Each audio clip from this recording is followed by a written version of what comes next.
It was just another busy Friday evening at the quaint downtown restaurant, the Oakwood Diner. The smell of sizzling burgers and fresh fries filled the air, and the hum of chatter created a warm atmosphere. The waitstaff, dressed in neat uniforms, moved quickly between tables, taking orders and serving food with practiced efficiency. The restaurant, though modest, had become a local favorite, known for its friendly service and welcoming environment. But on this particular evening, something was off. When James Williams, a tall, well-dressed black man in his early 30s, walked in, no one paid him much attention at first. He wasn't an ordinary customer, though. James had a plan, a vision that most people would never have guessed. He wasn't there to eat. He was there with the intent to make an offer, the offer to buy the very restaurant. James had been eyeing Oakwood Diner for weeks. He had done his research, and he knew the business was underperforming, with the owner desperate to sell. But before he could even sit down to discuss the potential deal, the first misstep came. A waitress named Ashley, a young woman with blonde hair tied up in a messy bun, was busy serving another table when she noticed James walking in. His presence, calm and composed, didn't fit the usual crowd that frequented Oakwood, and she immediately made a judgment. Without so much as a greeting, Ashley approached James. "Excuse me, sir," she said, her tone sharp. "You can't just come in here without a reservation. We're fully booked tonight." James raised an eyebrow, slightly taken aback by the harshness of her tone. He had seen the restaurant half empty, but he figured it was just a misunderstanding. "I'm sorry. I don't need a reservation. I'm just here to have a seat and speak to someone about—" Ashley cut him off before he could finish. "Look, buddy, we don't serve people like you unless you're here to eat. If you want a seat, you're gonna have to wait like everyone else. Now please leave." The room went quiet for a moment. Some customers turned to glance at the interaction, but no one said anything. Ashley's words were blunt and dismissive. James stood there for a moment, processing what had just happened. He could feel the eyes of the other customers on him, but he remained calm, refusing to give in to the sting of her words. "I'm not here to eat, miss," he said, his voice steady. "I just want to speak with the manager." Ashley gave him a look of disdain, her arms crossing over her chest. "The manager's busy. If you don't want to eat, then leave. You're not welcome here." James, shocked but resolute, turned on his heel and walked out of the diner, his footsteps echoing in the quiet street. Outside, he paused for a moment to compose himself before making a call. There was no way he was going to let this slide, but little did Ashley know. Her actions had just set into motion a chain of events that would change the fate of Oakwood Diner forever. James couldn't believe what had just happened. How could anyone, treat another human being with such blatant disrespect? His mind raced as he pulled out his phone and dialed a number he had kept ready for situations like this. "Hello, Mr. Green. I need your help. I'm ready to buy Oakwood Diner." The voice on the other end was quick and professional. "Of course, Mr. Williams. I'll set up the paperwork, but I need to know what happened." James took a deep breath and recounted the interaction with Ashley. "I was treated like I was a threat, not a customer. But I wasn't just there to eat. I was going to make an offer to buy the place. I don't know how, but I have a feeling that the owner might be clueless about the attitudes of their staff. I want to be the new owner, but I also want to ensure that people like her don't get away with this." Mr. Green paused before responding. "Understood. I'll have our legal team start the process immediately. We'll also arrange for the necessary steps to rectify this situation." James ended the call, a sense of determination building in his chest. He didn't want just to own Oakwood Diner. He wanted to change it, to make it a place where everyone, no matter their skin color or background, was treated with dignity. But first, he had to ensure that Ashley and any other staff with similar views were held accountable. The next morning, James called in a team of lawyers to finalize the paperwork for the purchase. But he wasn't just buying a restaurant. He was preparing to make a statement. James walked back into Oakwood Diner the following afternoon, this time with a different purpose. He wasn't just a customer, he was the soon-to-be owner. But to ensure his point was made, he had brought a few important people with him. Behind James, two lawyers walked in, dressed in sharp suits, their expressions businesslike and professional. They carried the legal documents needed to finalize the purchase, but there was an undercurrent of tension in the air. James had already made it clear to them. The purchase would only go through if the staff responsible for mistreating him were removed. Ashley was working the same shift as yesterday, oblivious to the storm that was about to hit. When she saw James walk in, she rolled her eyes, expecting him to cause trouble again. "Here to try again, huh?" she muttered under her breath. Not realizing how wrong she was, James walked up to the counter, his presence commanding attention. He didn't say a word at first, instead he waited. Ashley's eyes flicked toward him, a smirk on her face. "What? No reservation? No table for you today?" James stood still, looking past her. "I'm not here for food," he replied calmly. "I'm here to speak with the owner or the manager." Before Ashley could say anything else, the manager, Mr. Collins, emerged from the back, his face lighting up when he saw James. "Ah, good to see you again. I thought we were meeting tomorrow, but since you're here, let's finalize everything." James looked at the manager, then back at Ashley, who was still unaware of the turn of events. "I don't think this is the right place for me to do business," James said. "Not with staff that treats people like they did yesterday." Ashley's smirk faded as she finally began to realize the gravity of the situation. "What are you talking about?" "I'm here to buy this restaurant," James said. "And you're fired. Both you and anyone else who was involved in treating me with disrespect." The room fell silent. The reality of the situation hit Ashley like a ton of bricks. She opened her mouth to protest, but no words came out. James turned to the manager. "Mr. Collins," James said, his voice firm, "you're going to have to let her go. I want the staff here to be trained in respect, inclusion, and professionalism, and anyone who can't follow those values should find work elsewhere."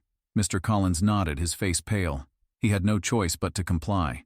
The lawyers behind James stepped forward, handing over the official documents to finalize the transfer of ownership. Ashley stood there, stunned, as the realization sank in. "You can't do this," she finally managed to say. But it was too late. James had already set the wheels in motion. As James turned to leave, he couldn't help but smile. Oakwood Diner was now his, and he was going to make it a place where everyone was treated with respect no matter who they were. James's purchase of Oakwood Diner was finalized swiftly, and within a few days major changes were already underway. The old discriminatory culture that had plagued the restaurant was being dismantled, and a new era was beginning. Ashley and the other staff members who had participated in the mistreatment of customers were escorted out, and new, more diverse staff members were hired to replace them. James insisted that all employees undergo sensitivity training and be taught the values of equality, respect, and professionalism. The diner was no longer just a place for food. It became a symbol of change. James knew that his role as the owner was more than just a business venture. It was an opportunity to make a difference, to show that even the smallest actions could create a ripple effect that could change an entire community.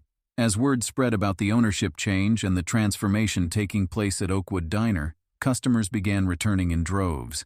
They weren't just coming for the food. They were coming to support a restaurant that had taken a stand against racism and discrimination. For James, it wasn't about making money. It was about creating a legacy. And in doing so, he had shown that no one should ever underestimate the power of standing up for what's right. The days following the change in ownership were filled with both challenges and triumphs. The staff had been retrained, the old discriminatory practices were being erased, and new systems were put in place to ensure the diner would operate more smoothly and ethically. But there was still work to be done. James made it a point to visit the diner daily, walking through the kitchen, chatting with customers, and making sure the atmosphere was one of inclusion and respect. He didn't just want the diner to be a place where people could enjoy a meal. He wanted it to be a community hub, a place where people could feel safe, valued, and welcomed, no matter their background. The first test came 1 week after the transition. A local news station caught wind of the story and decided to do a feature on James's purchase and his commitment to changing Oakwood Diner. The story aired on the evening news, with interviews from the new staff, regular customers, and James himself.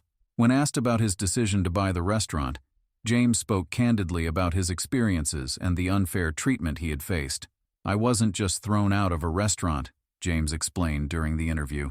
"I was made to feel like I didn't belong, but I knew that this was an opportunity, not just to own a restaurant, but to show that change is possible.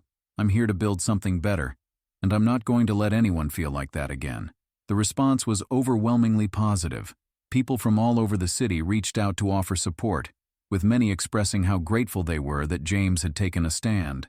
Regular customers who had once avoided Oakwood Diner due to its reputation for poor service and a toxic atmosphere were now returning in droves. One of the most significant changes came in the form of the diner's revamped menu. James worked with the head chef to introduce new dishes, recipes from his own background and travels, blending flavors from African, Caribbean, and Southern cuisines. The menu now reflected the diversity that James stood for, and it resonated with customers who appreciated the authenticity and thoughtfulness behind every dish. Despite the positive feedback, there was still one more challenge left to face. Ashley had taken her firing hard. She wasn't the type to quietly accept what had happened, and she made sure to voice her frustration loudly. She had been vocal about what she considered unfair treatment on social media, painting herself as the victim and claiming she had been wronged. As a result, a few of her friends and supporters started circulating negative reviews online, trying to undermine the new management at Oakwood Diner. James was well aware of this growing backlash, but he refused to let it shake him. He knew this was a part of the process. Change was never easy, especially when it came to confronting ingrained prejudices. One day, as James was managing a busy lunch rush, he noticed a couple sitting near the front window, looking uncertain. They had been sitting there for a while, barely touching their food. James walked over, greeted them, and asked if everything was okay. "We're just trying to figure out what's going on," the man said, glancing toward the door where a disgruntled woman had entered, sending a look of disapproval their way. "Is this the place where the owner had the issue with the waitress?" James nodded. "Yes, that's true. There was an incident a while ago. But I want you to know that things have changed here.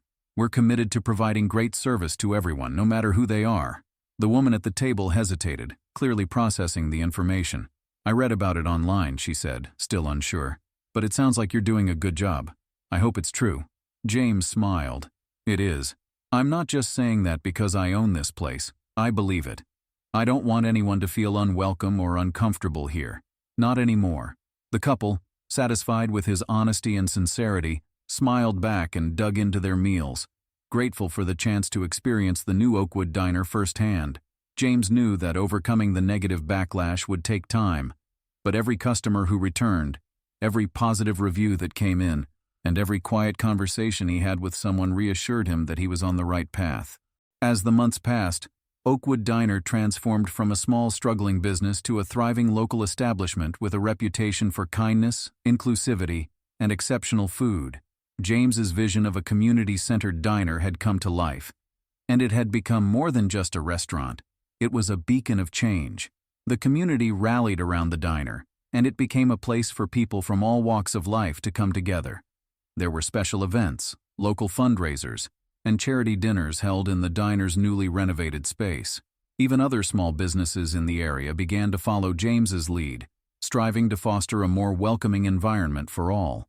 One of the most impactful changes was the partnership James forged with local schools. He started offering culinary workshops for young people, especially those from underserved communities, teaching them the art of cooking and giving them an opportunity to learn about business ownership.